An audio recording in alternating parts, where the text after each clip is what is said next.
ಮಂಗಳೂರಿನಲ್ಲಿ ಕೆಲಸಕ್ಕೆ ಬಾಂಗ್ಲಾದೇಶದ ಪ್ರಜೆಗಳನ್ನ ಕರೆತಂದ ಆರೋಪದಡಿ ಪಶ್ಚಿಮ ಬಂಗಾಳ ಮೂಲದ ಮೊಯ್ದೀನ್ ಇಸ್ಲಾಂ, ರಸೂಲ್ ಇಸ್ಲಾಂ ಹಾಗೂ ದಿಲ್ವಾರ್ ಹುಸೇನ್ ವಿರುದ್ಧ ಪ್ರಕರಣ ದಾಖಲಾಗಿದೆ.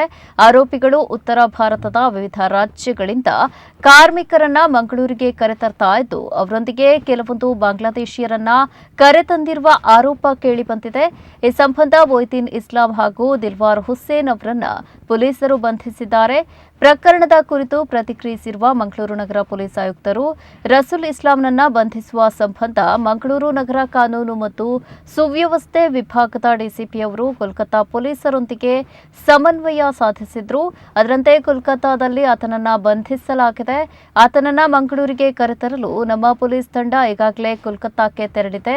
ಆತ ಇಲ್ಲಿಗೆ ಬಂದ ಬಳಿಕ ಈ ಪ್ರಕರಣದಲ್ಲಿ ಇನ್ನೂ ಯಾರಾದರೂ ಭಾಗಿ ಆಗಿದ್ದಾರೆಯೇ ಎಂಬ ಬಗ್ಗೆ ಹೆಚ್ಚಿನ ಮಾಹಿತಿ ಲಭ್ಯ ಆಗಲಿದೆ ಎಂದು ತಿಳಿಸಿದ್ದಾರೆ.